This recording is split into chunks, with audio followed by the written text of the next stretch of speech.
Tonight, walking down the aisle. The 9th annual Wedding on the Border took place this weekend for all those brides and grooms-to-be. And the good old hockey game.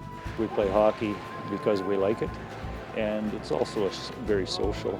You're playing on a team. Lloydminster was host to the 35th annual Never Sweat Old-Timer Hockey Border Cup Tournament. In sports, 2 big wins. The Lloydminster Bobcats took games 1 and 2 on the road in Whitecourt, now have a 2-games-to-none series lead coming home for games 3 and 4. This is Newcap News with Chris Chacon. Well, good evening and thank you for joining us. Melfort RCMP responded to a call of a man that was stabbed on the James Smith First Nations yesterday afternoon. The 30-year-old male victim was transported by ambulance to Melfort Hospital and was later taken to Saskatoon by STARS. Roughly 2 hours after the initial incident, a 32-year-old male was taken into custody by RCMP in connection with the stabbing. The victim suffered 1 stab wound and is in stable condition. RCMP Major Crimes, Tisdale Forensic Identification, and other agencies are assisting with the investigation as it is ongoing. Well, Fort Saskatchewan RCMP are seeking the public's assistance in locating 2 missing youth. They were last seen at approximately 12:25 a.m. on March 19th in their residence off Range Road 193 and Township Road 552 in Lamont County. Pierce Sousa is described as an Aboriginal male, 5'10", weighing 161 pounds, with black hair and brown eyes. Now we have Peyton Johnson. He is described as an Aboriginal male, 5'7", weighing 150 pounds, with brown hair and brown eyes, with 2 marks shaved into 1 eyebrow. Pierce is believed to be in the Edmonton area, and Peyton is believed to be heading towards the Calgary area. Well, anyone with information on their whereabouts is asked to contact Fort Saskatchewan RCMP at 780-997-7900. Well, whether you're young or old, male or female, millions of Canadians across the country simply love the game of hockey. And for a group of local athletes, they had an opportunity this weekend to hit the ice, regardless of their age. Lloydminster was host to the 35th annual Never Sweat Old-Timers Hockey Tournament, an event that has become a tradition in the region, with players not only having fun, but competing for a win. We have 20 teams that come to our tournament. Usually it's a mixture of 50-plus teams and 35-plus teams. We have different divisions. This year we have something new. We have a women's division as well. The event started in 1980 and has since gained a tremendous amount of popularity, with teams and players coming in from both sides of the border. We play hockey because we like it, and it's also very social.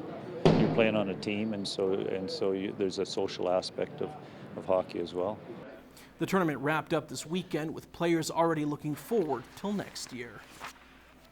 Well, it was a big weekend for couples planning to tie the knot. The Weddings on the Border show is always well attended by brides and grooms-to-be from around the region, and this year was no exception. The 9th annual one-stop shop showcased all the latest trends of the one thing that never goes out of style: weddings. Hannah Tita has the details.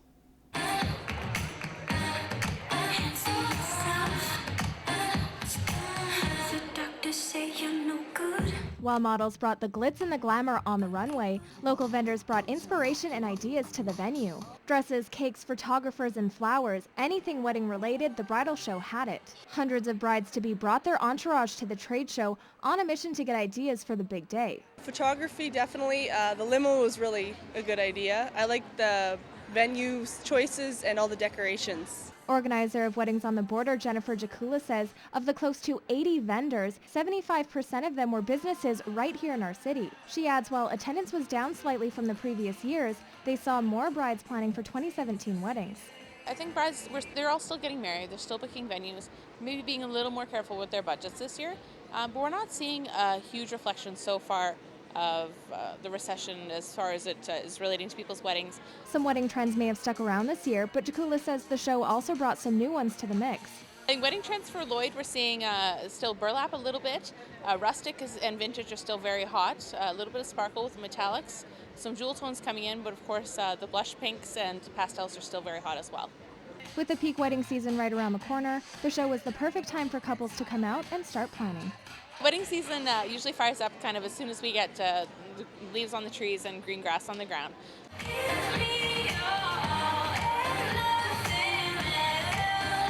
Hannah Tita, Newcap News.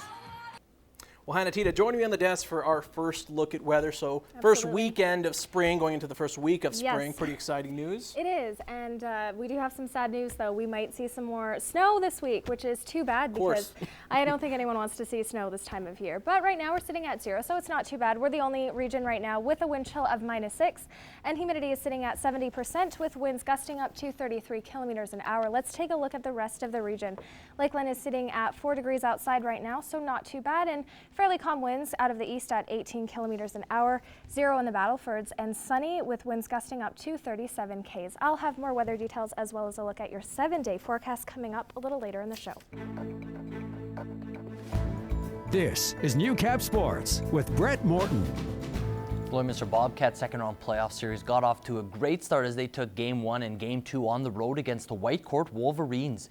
Game 1 needed overtime for the Cats to claw out the win, but in Game 2 it was all Bobcats as they won 5-2. Two really big wins for us. We played exceptional in Whitecourt. They had a good pushback though, and we really did what we had to do in there to get those 2 wins.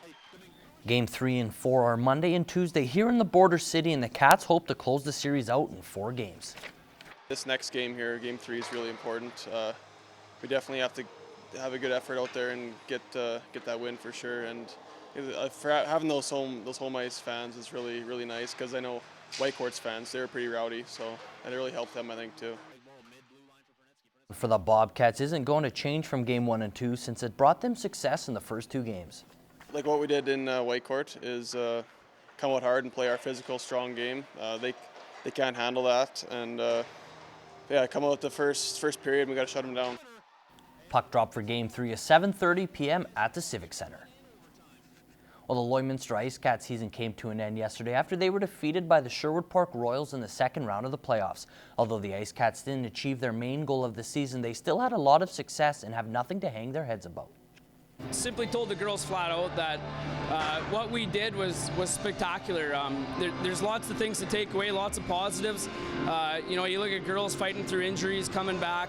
But the biggest thing to take away is that everybody grew in the process, and I always talked about there's a process to the game, and ultimately we didn't get to where we wanted to go, but we're happy with what we've put out on the ice.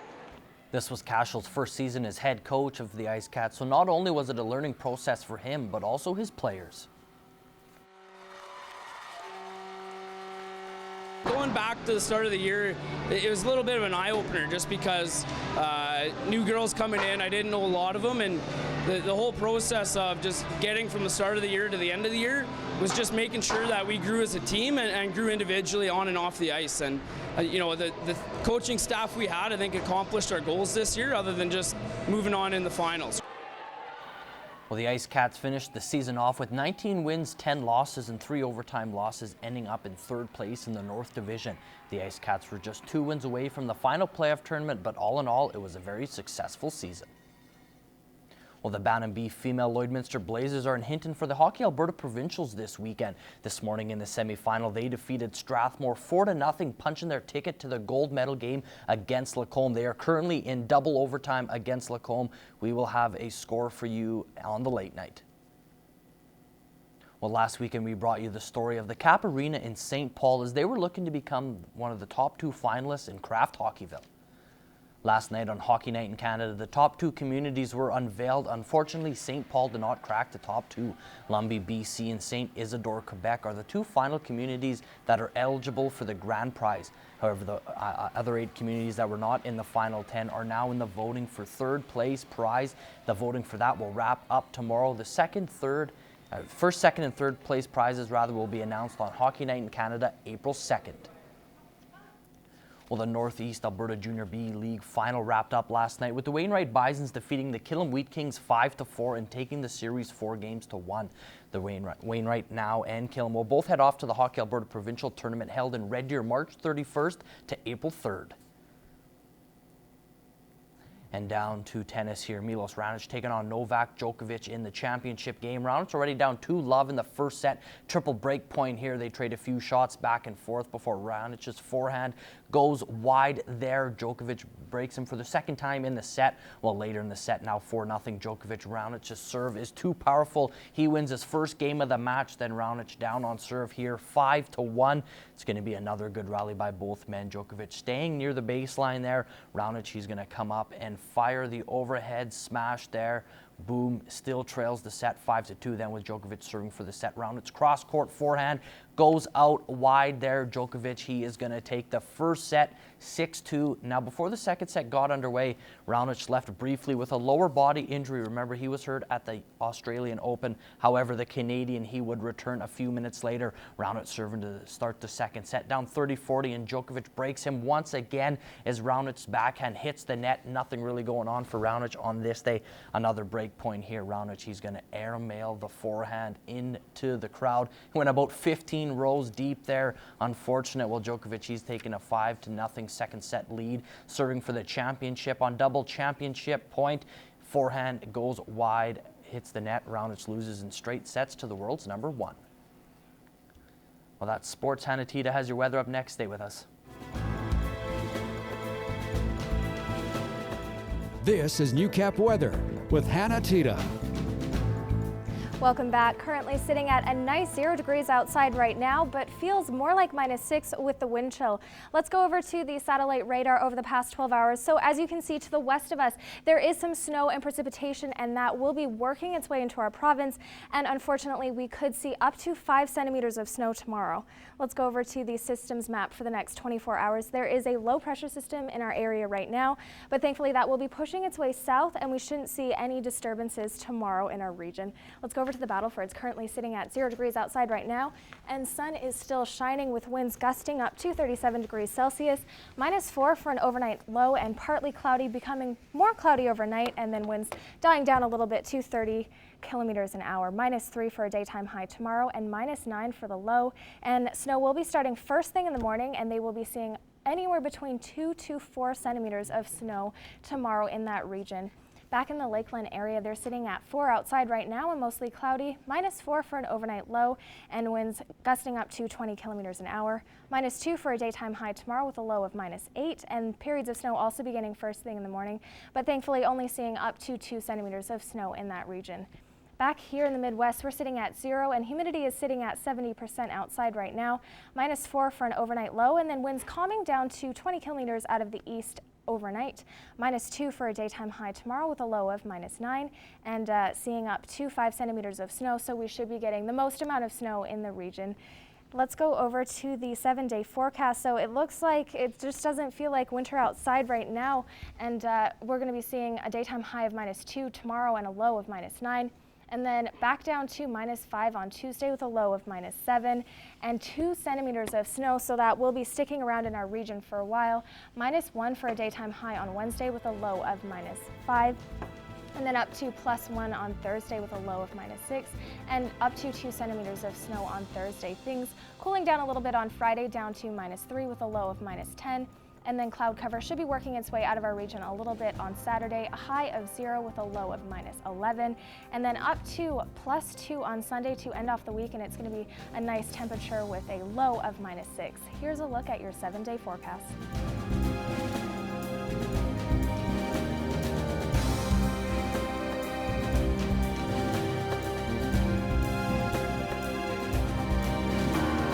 Well, anyways, that is all the time we have in news tonight. Thank you so much for watching. Have a good night.